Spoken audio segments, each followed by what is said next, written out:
Maker's Mark Cellar Aged 2024 release has set a new record for the distillery as their highest age-stated bourbon to date. It consists of 85% 13-year-old and 15% 12-year-old bourbons, which were distilled from Maker's wheated mash bill. It also boasts a fairly high barrel proof of 119.3 or close to 60% alcohol by volume.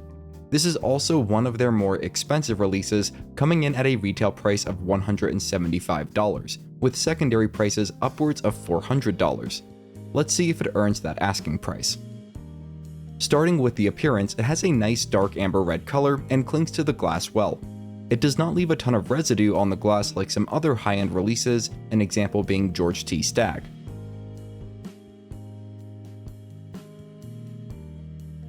I allowed the whiskey to rest in a Glencairn glass for roughly 30 minutes before tasting it. On the nose, I get notes of sweet oak, which is unusual for Maker's Mark whiskey, along with chocolate, vanilla, and cherry.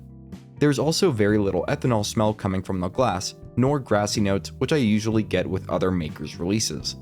The nose promises a great sip, and I give it a score of 9 out of 10. The palate completely delivers on that promise. I get many of the same notes: sweet oak, chocolate, vanilla, and cherry. It has a viscous and fairly oily mouthfeel. There's a slight amount of tannic dryness from the oak influence, but I find that enjoyable. There's virtually no bitterness here, and so my score overall for the palate is 9.1 out of 10. The finish follows through for around 2 minutes or so, leaving you with a warm Kentucky hug as the flavors slowly dissipate. Score for the finish is 9 out of 10.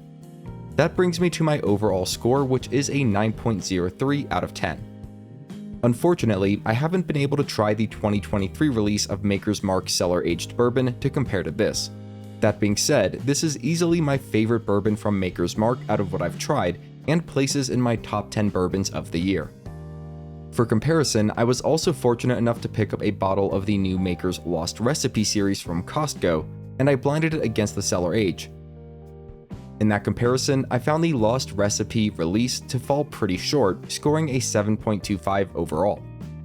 What I found to be funny was that the Lost Recipe release was supposed to have notes of chocolate and coffee, but I actually found those notes to be way more prominent in the Cellar Aged release.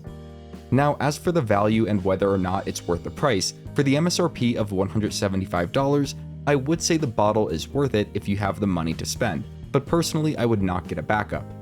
Now, if you are a huge fan of Maker's Mark, then you probably would want to get a backup if you can find it at that same MSRP price. Personally, I probably wouldn't pay more than $200 for it for the first bottle, and I think the secondary price of $400+ is absolutely ridiculous. If you want to share your thoughts and opinions, you can do so in the comments. If you want to see more great content, you can head over to my channel, and if you're new, consider subscribing. My cat Marshmallow and I greatly appreciate it.